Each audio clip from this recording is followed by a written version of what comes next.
Good afternoon.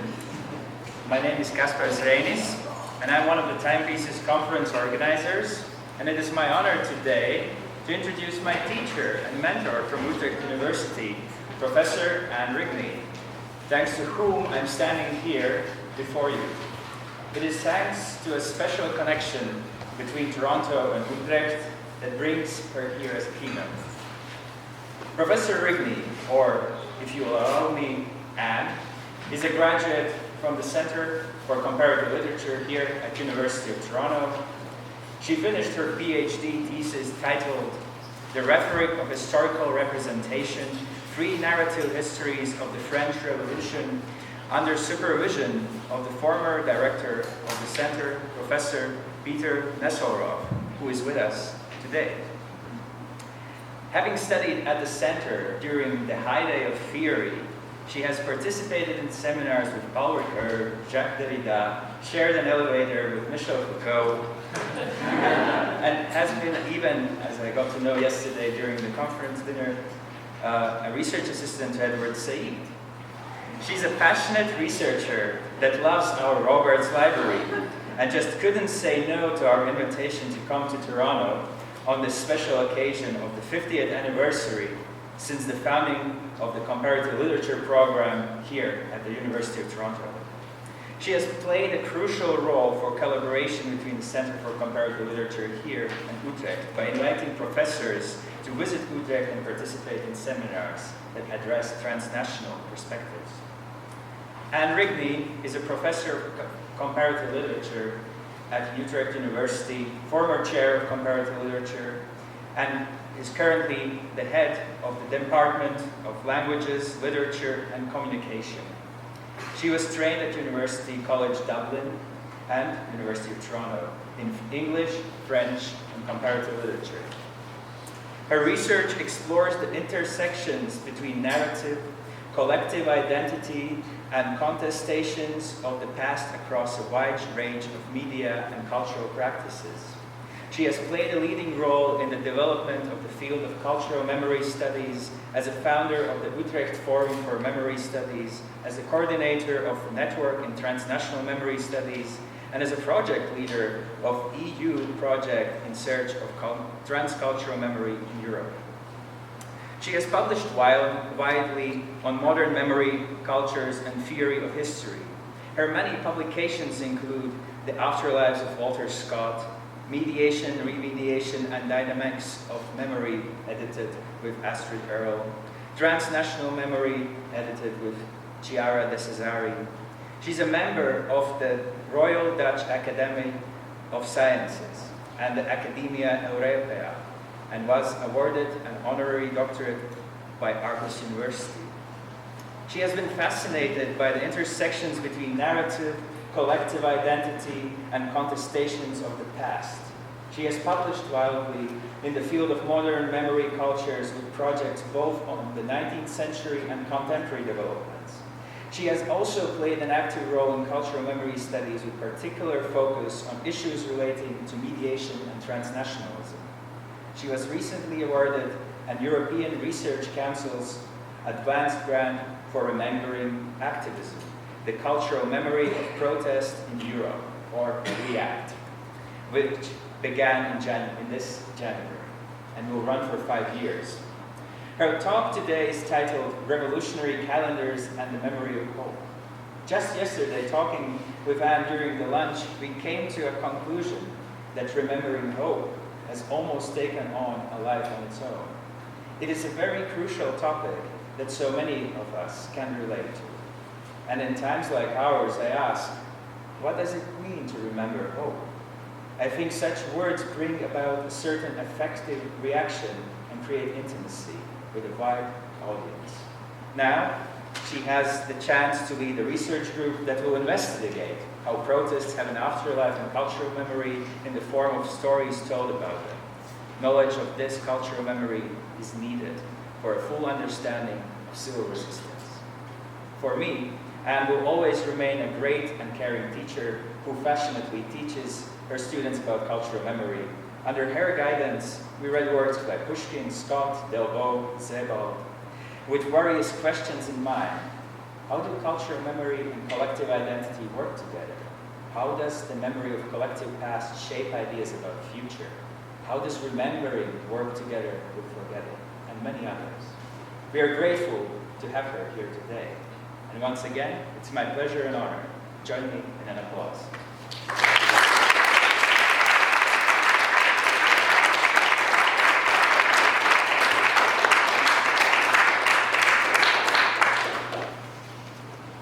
Thank you, Casper, for this incredibly warm and extensive introduction. I'm very pleased to be here. As Casper said, I have a very special connection with Toronto, and I realized when I arrived here the other day that it's 38 years ago since I arrived as a graduate student. That makes me feel really old. At the same time, to be here and to be sharing with you in the last few days all of the wonderful new projects that are going on, it makes me feel young again. So thank you for having me here. And from now on, I think it's downhill from now on, right? Because it's the end of a Saturday afternoon, and I think it's wonderful that you still are. It's okay.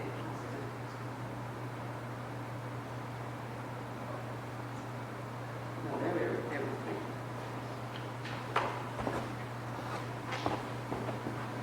So I have to applaud your resilience that you're all here so late in the conference.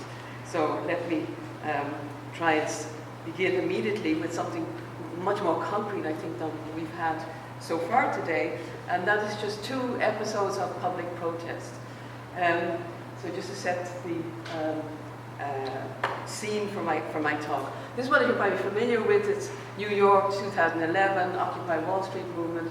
And what I'm interested in here is the ways in which the Occupy Wall Street movement did a revival of Brecht's play of the Days of the Commune, and it was performed over a series of days in the street as part of, as a supplement to the protest itself. And subsequently, this event was then remediated in various installations by Sophie Bulow, which was then it ended up in the MoMA. So here we see a sort of ways in which the Occupy movement at various stages was recalling the Paris Commune of 1871. The next episode will be less familiar and it's further away, but it takes me closer to home, and that's to Liège in Belgium, and the year 1886. Liège was the heart of the Industrial Revolution and was also a very important center for the development of the socialist workers' movement. And on the 18th of March 1886, a meeting was called to organize the celebration of the 15th anniversary of the Paris Commune. And it was to be held in the grand public meeting organized on the occasion of the 15th anniversary in the meeting room at the Café National. On the way to the meeting room, the crowd gathered and began to sing Vive la Commune, Vive la République, Vive l'ouvrier, and at a certain point it turned into a major event as the demonstrators took over the city of Liège. A lot of violence, and this turned into a cascading event of a series of strikes, which was ultimately crushed a few weeks later with the killing of 29 demonstrators. So what you see here is a celebration, a recollection again of the Commune, but one which then fed into renewed protest, and in a sense in an attempt to reenact in a different way on the Brecht play, reenact the Commune. So I begin with these 2 episodes to sort of set the scene, because they also provide a keyhole on what will be my 2 main themes today. And the first one is a more general one, and it's about the question, how does remembering the past play into political action in the present? At first sight, you could say memory and activism are poles apart. Activism is about creating the conditions for a different future. It's about a new beginning. It's oriented towards the future, whereas memory is about looking backwards. But what I want to show to you today, and I think I'll already give you a little bit of a hint, memory and activism are deeply entangled in ways that I'm trying to investigate. The second question is a more specific one, and it's about the role played by anniversaries. I mentioned that the Liège event started on the 18th of March, the beginning of the Commune, and it was shaped within the framework of an anniversary. So thinking to do justice to the topic of timepiece, today I want to focus specifically on the question of annual calendars and annual anniversaries as technologies of remembrance and technologies which create a certain rhythm of recollection. A rhythm of recollection, but also, as I will argue, the rhythm for social movements. Now, I ask these questions not so much from the perspective of literary studies. I'm not actually going to be talking about novels and the usual poetry and the usual, as it were, objects of study in literary studies, but I hope to convince you that it's only a literary studies person who would do this sort of work. I'll come back to that at the end. So I'm coming to this from the field of cultural memory studies. And so what I'm interested in is memory, not memory as a personal or even as a family event or a process, but something which is taking place in society and which is part of stories which are circulating. It's about public acts of recollection. And so I'm not sure all of you are familiar with the field. I just wanted to set out or map out sort of the basic tenets of where I'm coming from, so you get an idea of what I understand by cultural memory. So here I have a diagram which Caspers might recall from Utrecht. Basically, trying to talk about memory in dynamic terms, as terms of something which is constantly being constructed, constantly emerging, through the interaction of two things. On the one hand, we have questions of story making through using media and all sorts of media, through history writing, literature, film, monuments, performances. A whole variety of medial practices are used to generate meaning making about the past and to create the circumstances in which the past is made present in acts of public recollection. That's one half of the story, and the other half is the question of how this relates to questions of collective identity. And I use the word imagined communities, obviously winking at Benedict Anderson, but I put the imagined in brackets because I'm not just interested in ideas of community, but actually in social relations as they actually are practiced.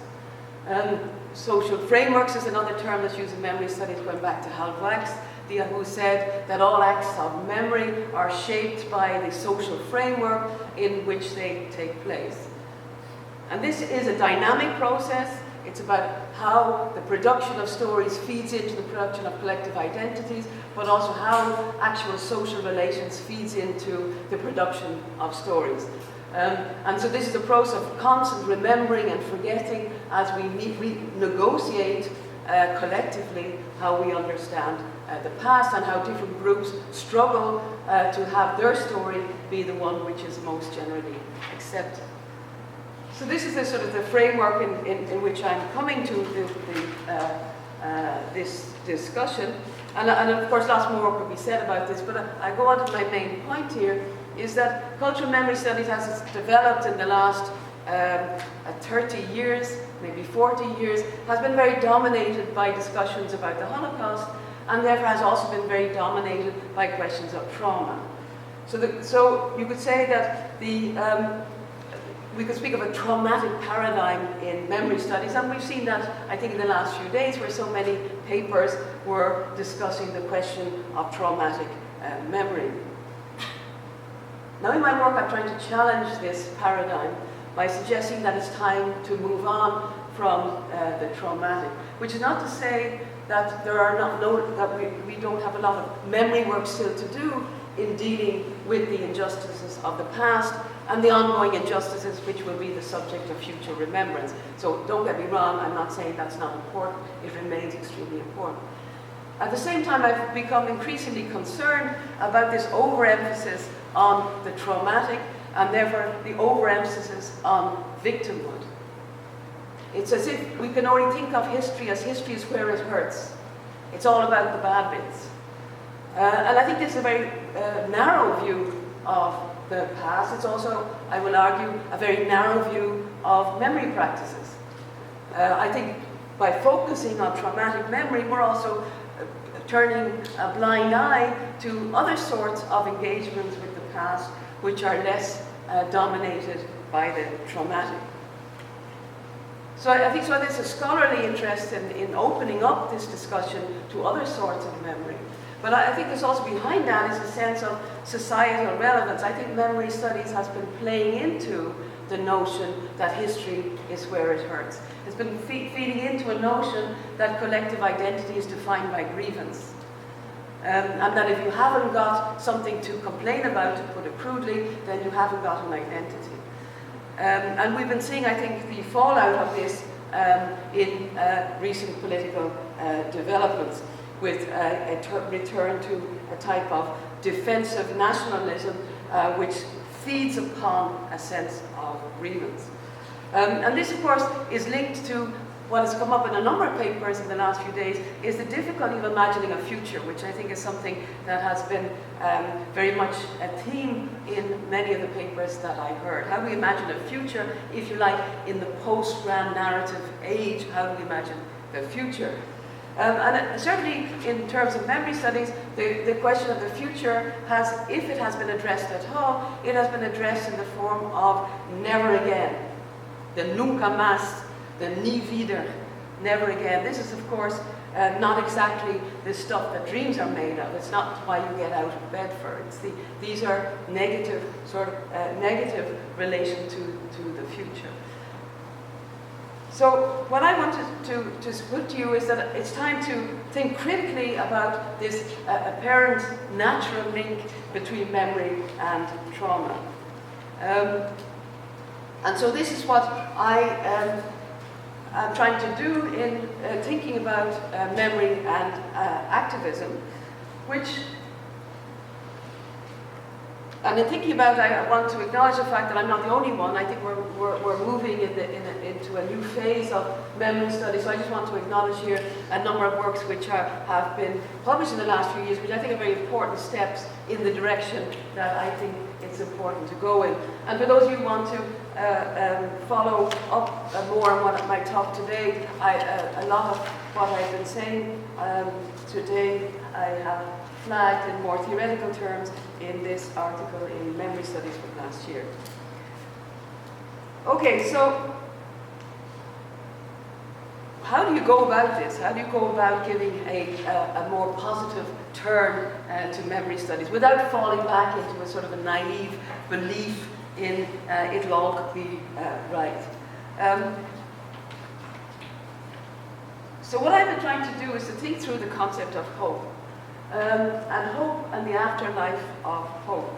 And we found in the last few years, again, as part of, I think, a movement towards a rethinking of the positivity within the humanities, and what Bruno Latour talks about, the end of critique, there has been quite a number of works produced on the question of hope. The one I'm particularly interested in is a notion of hope which has been put forward by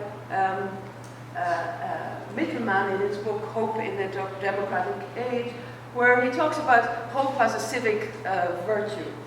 And I quote from him, "If citizens did not invest some measure of hope into their common institutions and initiatives, liberal society would lose its reason for being and collapse." So I'm interested in this idea of hope as a significant, as a civic commitment. Now, a lot of the discussion of hope, and I flagged some of the publications there, and realized this is actually an earlier version of my PowerPoint, and I had another version in which I, of course, included Ernst Bloch's very important work on the principle of hope from the 1950s, in which it's a sort of baggy monster of a book, but it's become the point of reference for most recent discussions of hope. And so, this is the background to a lot of the discussion. So this discussion is complicated and can become extremely philosophical, but I want to just be very, go straight to Terry Eagleton's notion of hope without optimism, which I find a very useful concept, and it's a very useful book. Eagleton is always producing books, and not all of them are as interesting as this one. I find this one a particularly interesting book, where he distinguishes between optimism and hope. And he says that optimism, he associates optimism with this sort of facile trust that it'll all be right, it'll all work out, it'll be fine. That's the optimism, and hope is a much more complicated emotion, attitude, which has an anticipatory logic to it. It's geared towards the future, but it's based on the question of possibility rather than certainty.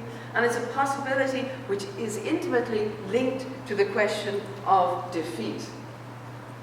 It's the denial of something in the past which goes together with the possibility of its being there, of it being realized in the future. In that sense, Eagleton says hope is always against hope. Hope against hope. And it's in that hope against hope is where I want to connect this, as it were, this positive look towards the possibility and the question of defeat. And this idea, this combination of hope and defeat, has been brought out by others, and I'm thinking here of an important work by Enzo Traverso when he talked about left-wing melancholia a couple of years ago, and he's quoting Kozelek where he says, the sight of the vanquished is always a reminder that things could have gone another way. So this question of this possibility in the past, so even if it didn't go the right way, even if it was defeated, the fact that it was there at all, gives this possibility of its being possible, recurring in the future.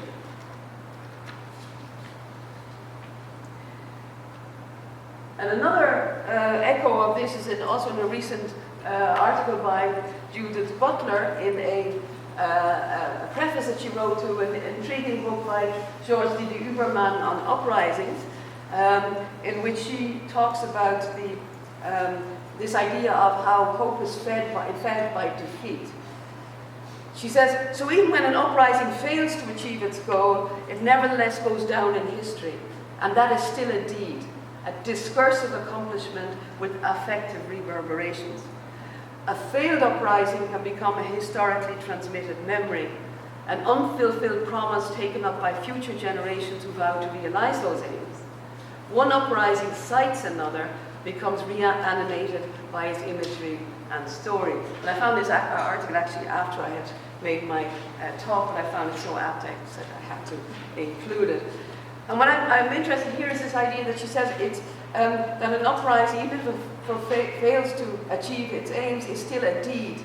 It's a discursive accomplishment with affective reverberations. And so this, of course, raises the question of how such an uprising is turned into a transmissible memory. How is it turned into a discursive accomplishment? Or how is it returned into imagery and story? And that's where my work comes in as a literary scholar. I'm saying, how do these uprisings, how are they turned into images and into stories? I'm going to take some water.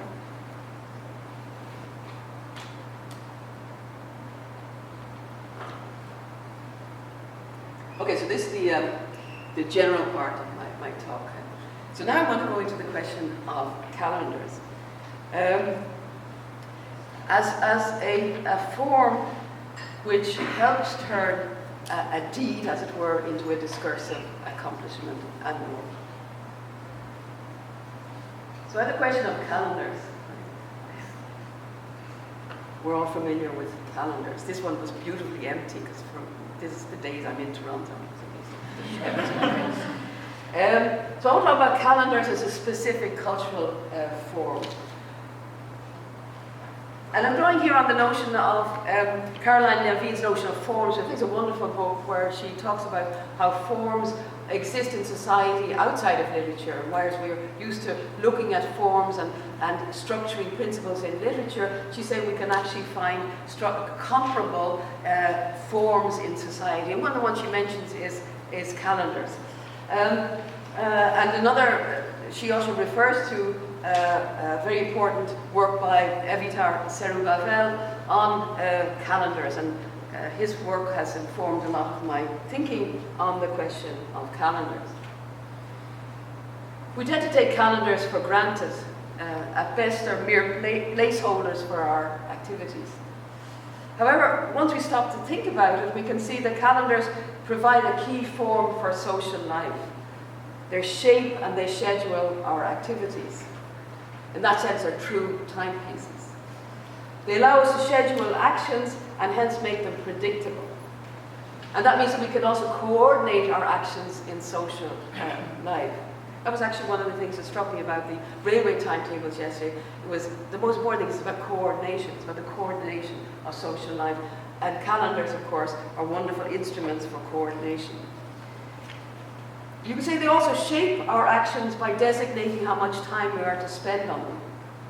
And so they also create a rhythm between work days and leisure days, between the working day and the end of the day, between ordinary days and feast days.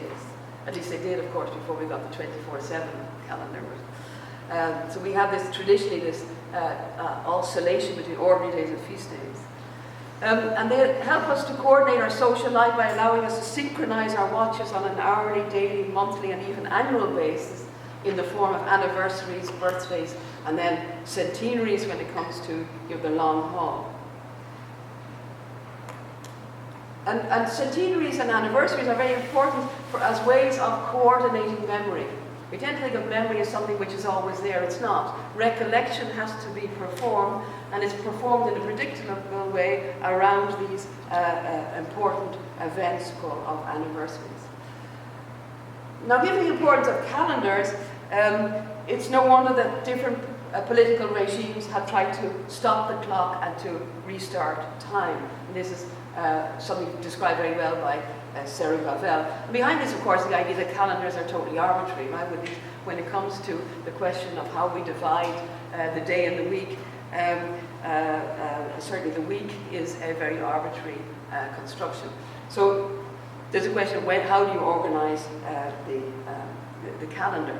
And Sarah Gravel points out that new political regimes have tended to try to reorganize the calendar and to begin again, start anew along different lines. And the first version, most important version of this, of course, is the revolutionary calendar of the French Revolution, or rather the Republican calendar of the French Revolution. Here you see a little bit of it. The revolutionary calendar was introduced in 1793, and it was revolutionary in a number of ways. It reset the counter to zero, making 1792 the foundation of the Republic, the first year of the new regime. So you start again with year one, right? And also what it then did was rationalize the calendar by using a decimal system. So instead of having 7-day weeks, you had 10-day decades. And it also then had renamed the months so that they lost their association with the Greeks and Romans, with the history they carried. So July was turned into Thermidor, and October was turned into Brumaire. You might be familiar with it from Marx's one on the piece on the 18th Brumaire. So it's an idea like we're going to change time, because we started into a new revolutionary phase, so time will be organized differently. And as a level of every date of the year was also given a unique identifier, which came from the plant word, which of course was also a way of breaking away from the history of Christian commemoration.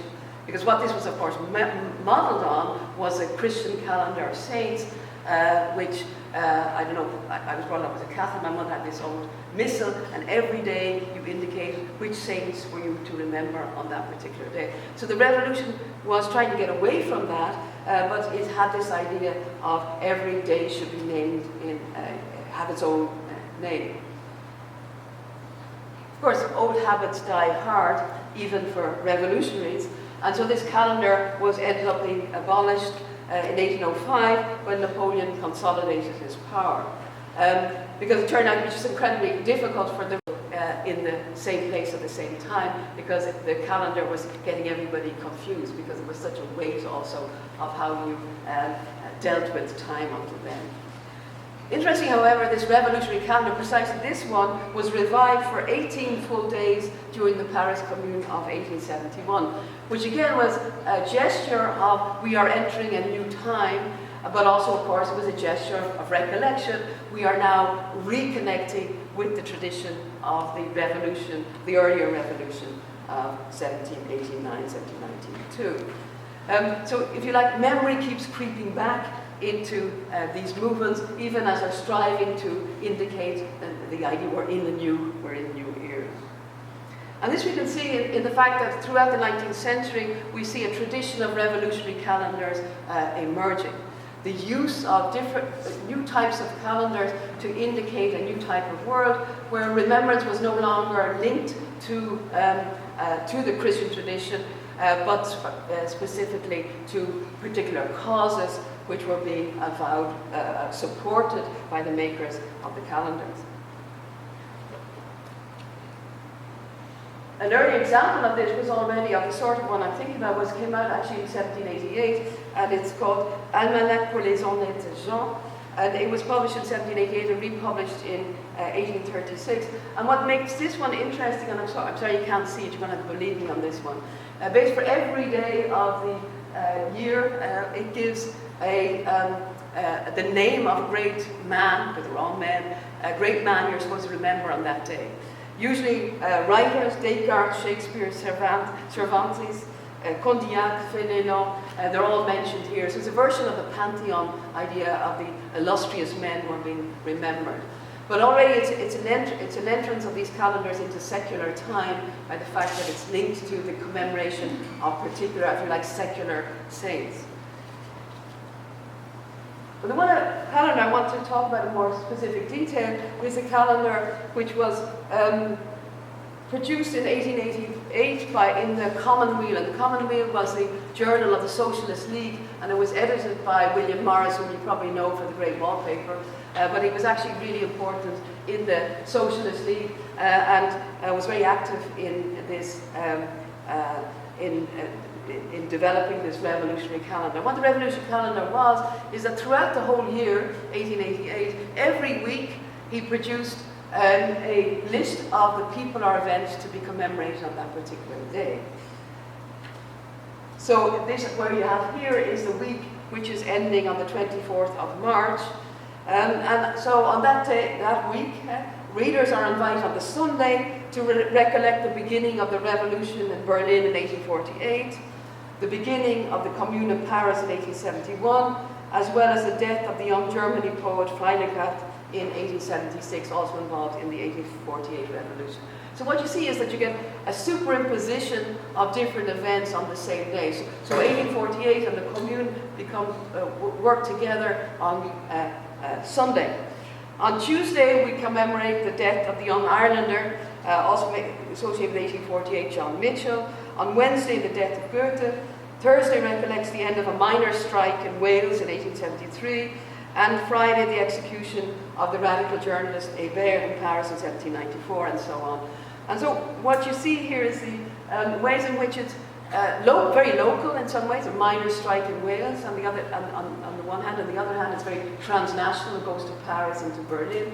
And in this way it's bringing together these different strands of events and overlaying them, as I said. And I've been trying to work with the student on this calendar to feed it into produce a relational database to begin to map the different, what I call the memory scape of 1888, to see which events were the most prominent, which periods were the most prominent, and what sort of events were recalled. Fortunately, I was hoping to be able to show the results of that, but I'm not there yet. But I can already say that there's a certain pattern emerging, which is about the large percentage of failures which are being remembered. Failures in the sense of trials, executions, crushed rebellions, crushed miners' strikes. At the same time, you can say that the accumulation of these examples are being clearly presented and interpreted as symptoms of a persistent, renewed, if discontinuous, narrative of a struggle for liberty and equality. Hayden White once defined the essence of narrative as a conflict between desire and the law. And I think if we look at these sort of events as they're being recalled, they're all about this, the clash between desire and the law. And that's where people who wanted liberty, who fought for liberty, end up before the court, end up being executed, or end up being banished, and so on. Parallel to these sort of events of foreclosed, as it were, revolution, we get also the life and death of famous activists, like mentioned John Mitchell, but Freiligat, other activists mentioned. So you can't get this constant rhythm of the birth and death of people who are contributing to the cause of liberty. And so within this framework, this overarching framework of the calendar, what we see is that civil liberties, workers' rights, Irish nationalism, anti-colonialism, socialism and anarchism, they're all resonating with each other as part of the same struggle, which is ever renewed but also ever foreclosed. You can say in this way that the calendar becomes this sort of instrument for commemoration, but also for this articulation of hope, because it's the original act, even if it failed, it was the original act in its potential to have been different, which counted rather than the outcome. Importantly, the commemoration of these earlier activists was not restricted to just the calendar. I've been investigating how these commemoration on paper fed into other acts of commemoration. For example, in November 1888 was the first anniversary of the Chicago Martyrs, which was recalled in the calendar, but it was marked again also by a commemorative event in Hyde Park, which also at the same was used to commemorate the first Bloody Sunday in Trafalgar Square. So all of this turned into commemoration, but it turned into a demonstration, a renewed demonstration for civil liberties, for the causes which have been, as it were, defeated in the martyrdom of the Chicago anarchists. And so we see how these commemorative events outside of, if you like, we now talk about offline and online. This is on the page and in the street is what I'm interested in. Most of them were just very sort of well-organized and ordered events, but they had always had the possibility of turning into a riot, as the newspapers called them at the time. Interestingly, a lot of these events took place on a Sunday because, of course, Sunday was the time when people had free time and could go out onto the street to protest. We still have that, right? Most protests are on Saturday or Sunday. So again, we see how this calendar is also shaping the rhythm of commemoration and action. Okay, so I want to go from here into a more specific investigation of these type of commemorative events.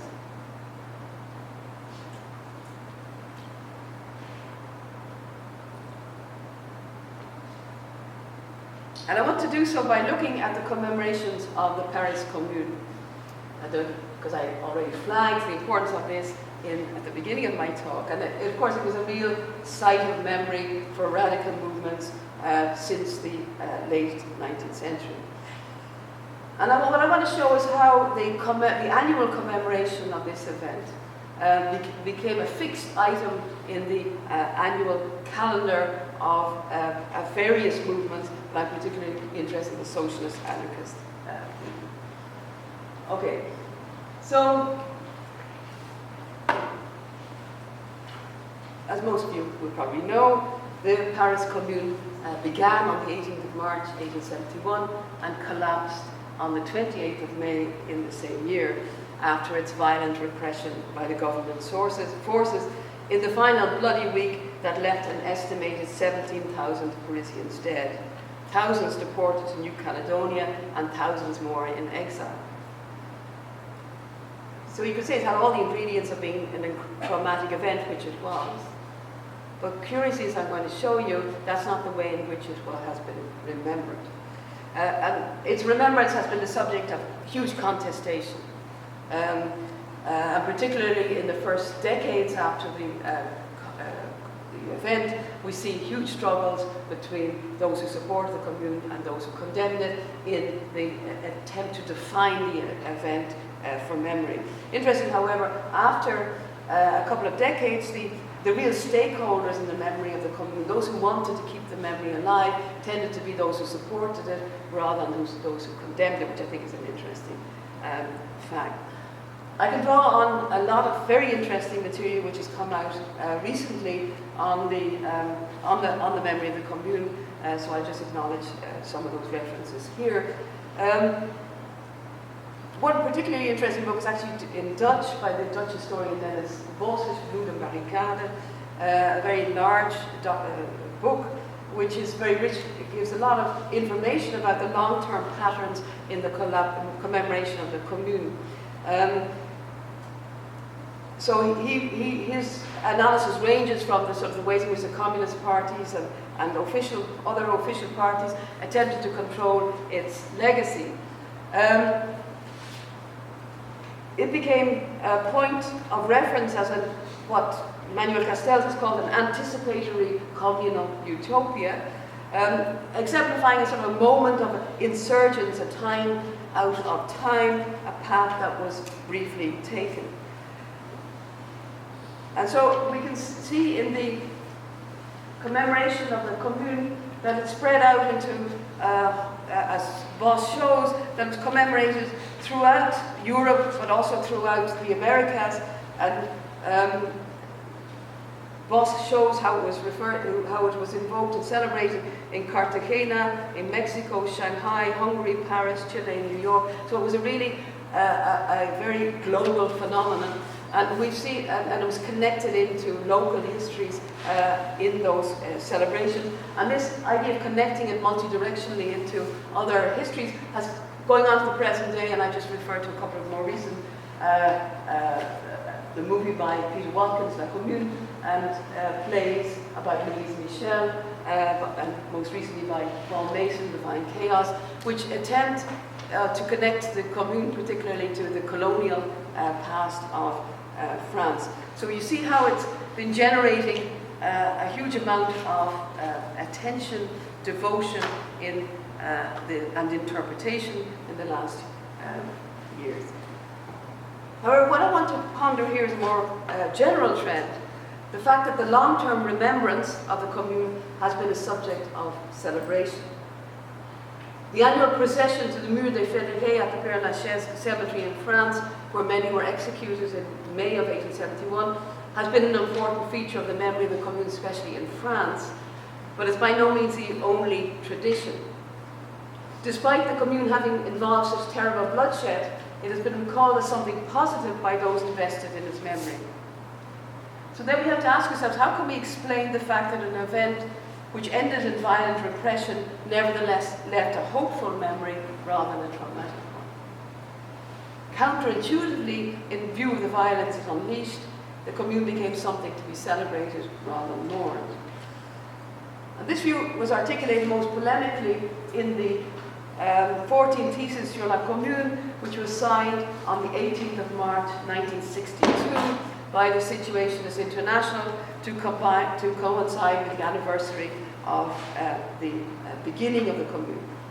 And this was later published in the final issue of the International Situationaliste, in which the Situationists conceded that the Commune had been a massive failure in terms of its practical outcome, but nevertheless, they said, theoreticians who examine the history of this movement from a divinely omniscient viewpoint, like that found in classical novels, can easily demonstrate that the Commune was objectively doomed to failure and could not have been successfully consummated. They forget that for those who really lived it, the consummation was already there.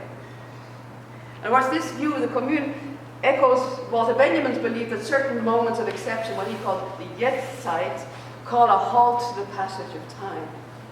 Those moments are memorable in themselves and not because of what happened later. And by breaking loose from their outcomes, they acquire the potential to become retrospectively the beginning of a different history. In this sense, the situation is recollected the Commune as a positive experiment whose whole truth has yet to be rediscovered and fulfilled. Now, this way of remembering the Commune challenges one of the central assumptions of memory studies, namely that memory is transmitted through narrative, the meaning of which is constituted by the ending rather than by the beginning, as Keynote put it back in 1967.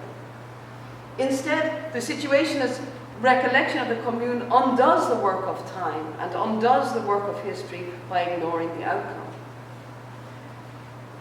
And crucial in this regard is the fact that they linked the Commune to the date of the 18th of March, which is the date of its beginning, rather than the 28th of May, the date of its definitive destruction. And they weren't the first to do this. As we've seen, the 18th of March was already part of a tradition.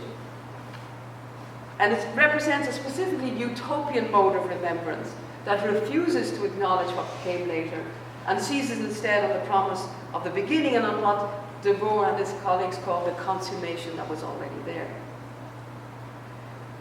And all of this was linked to the idea that the Commune was festive.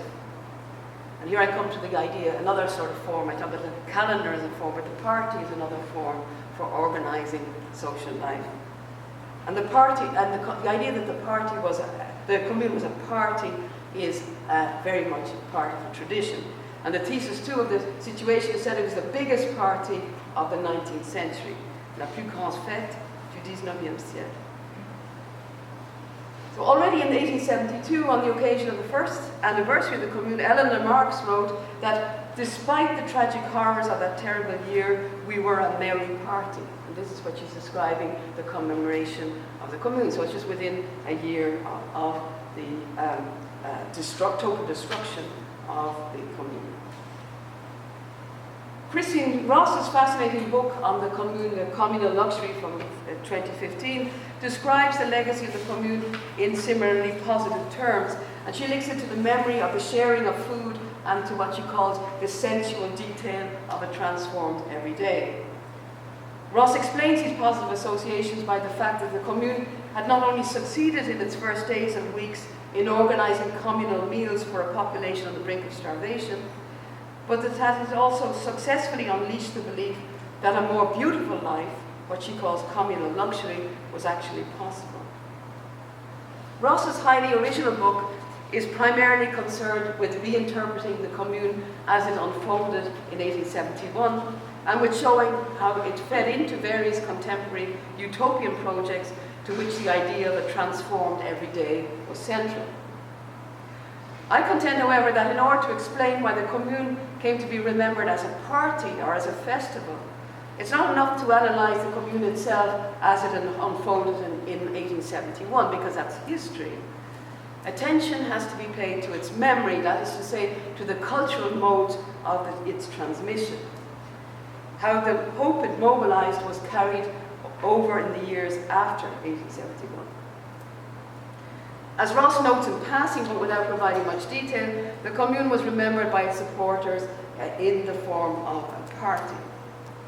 More recent studies have mapped the extent and nature of these celebrations, showing how in the decades after 1871 a vibrant commemorative culture emerged in which the beginning of the Commune was annually celebrated on the 18th of March.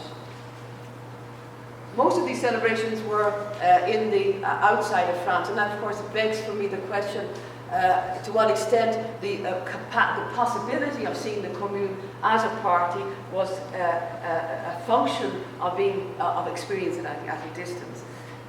So I think we have to think about the idea of how we deal at a distance with events taking place elsewhere.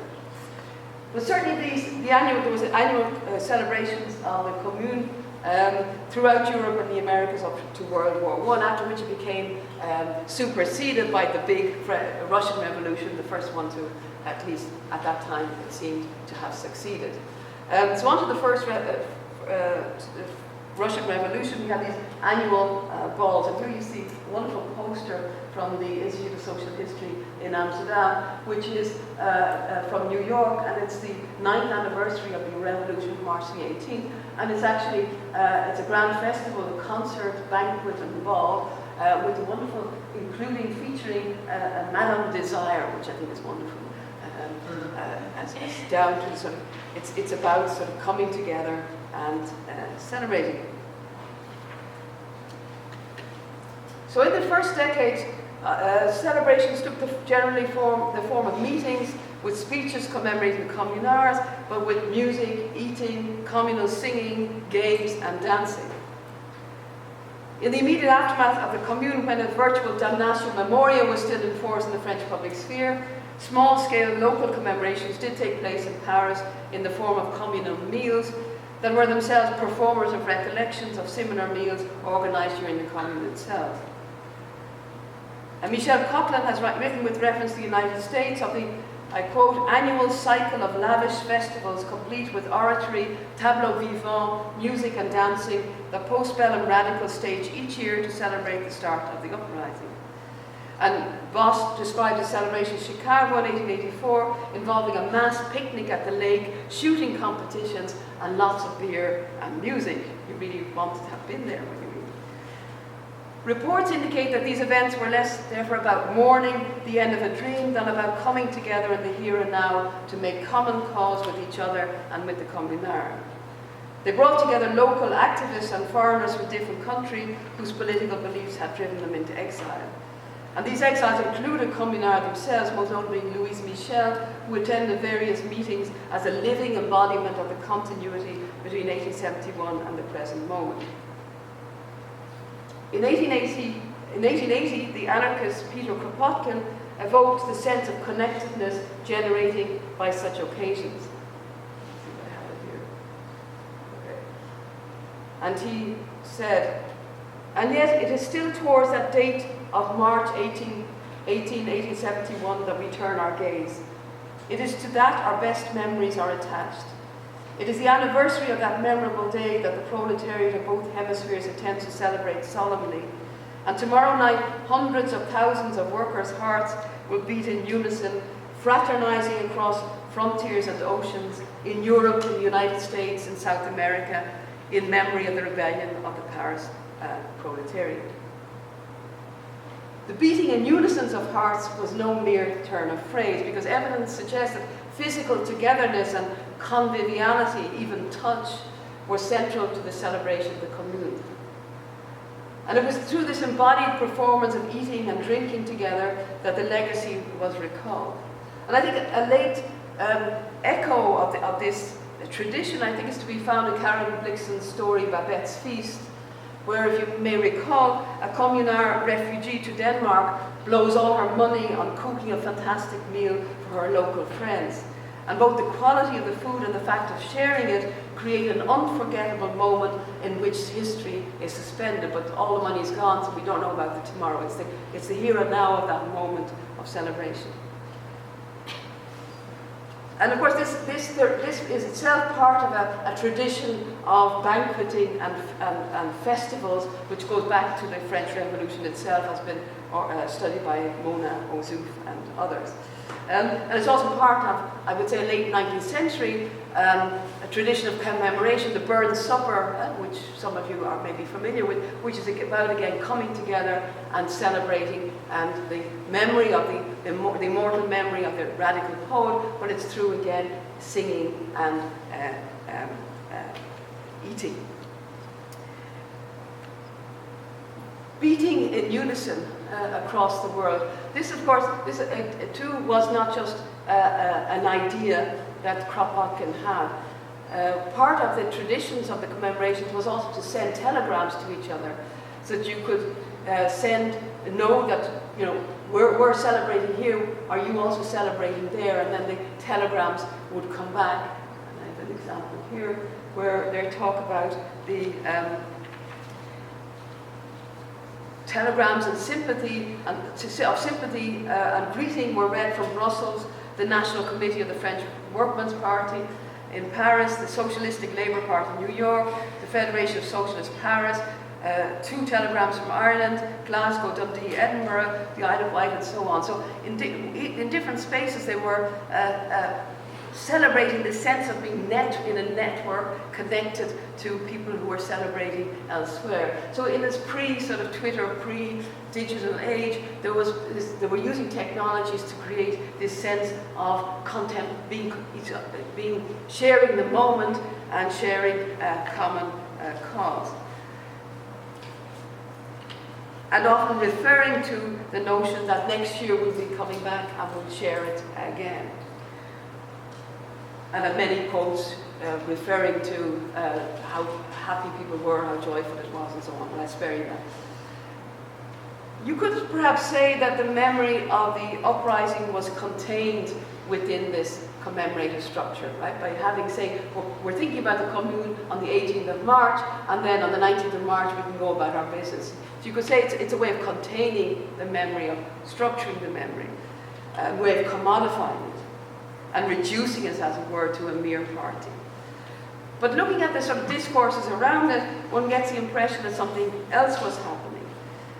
You could say that it would seem that the commemoration and the structure of the party was providing a framework for reenacting hope through the principle of conviviality in a way that ensured its survival in the minds and hearts of the participants.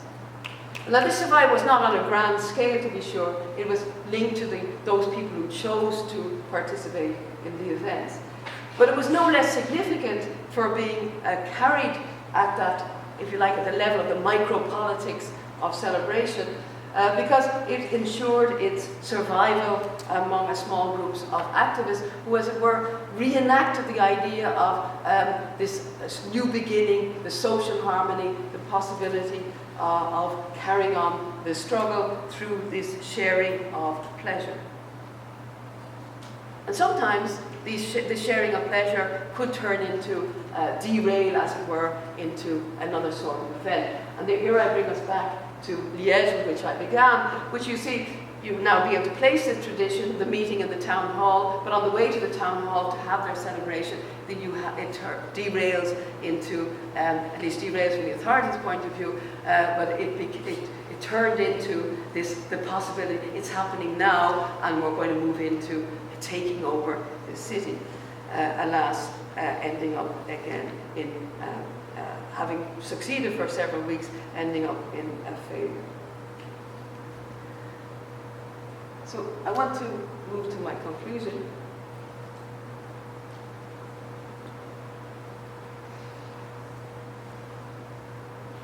Okay.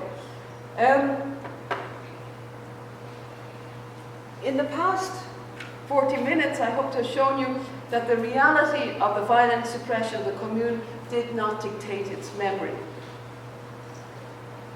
This memory was not necessarily the outcome of what happened in 1871 as such, but of the cultural practices used in its transmission and the effective investment of those doing the remembering.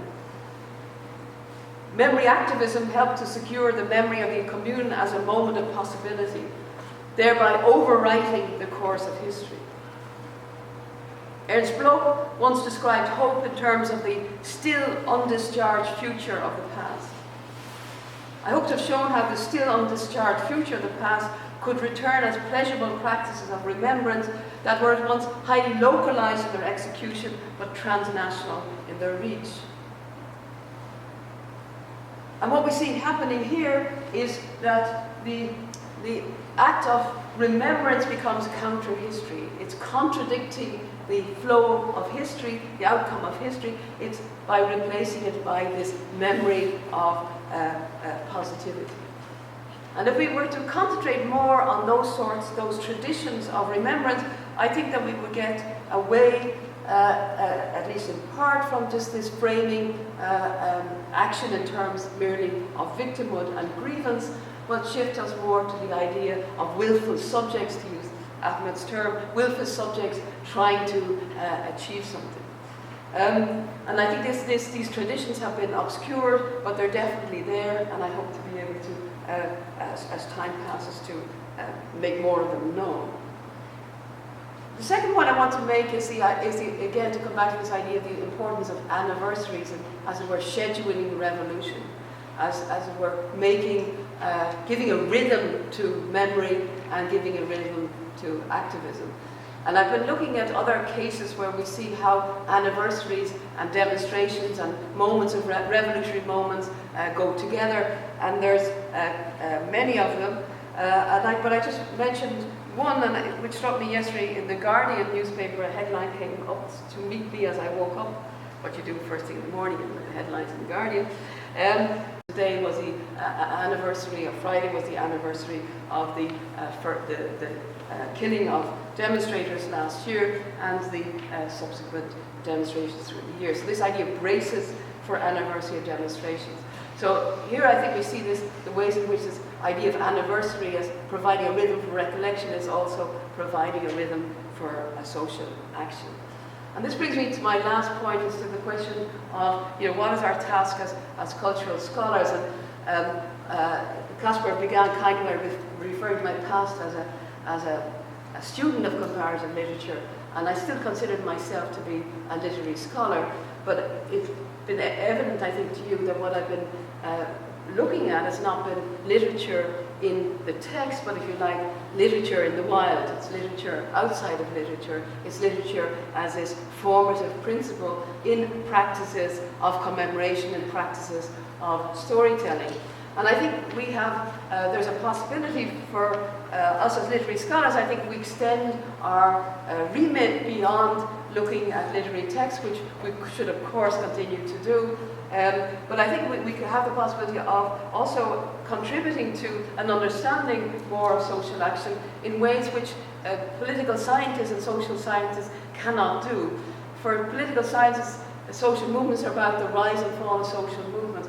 What we can do is look at the interval, and this is my gesture again towards the time pieces of the conference. We're looking at the intervals between these moments of action, and in that interval we have the work of culture and the work of cultural memory, and I think this is something that we in the future could spend more time on. Thank you.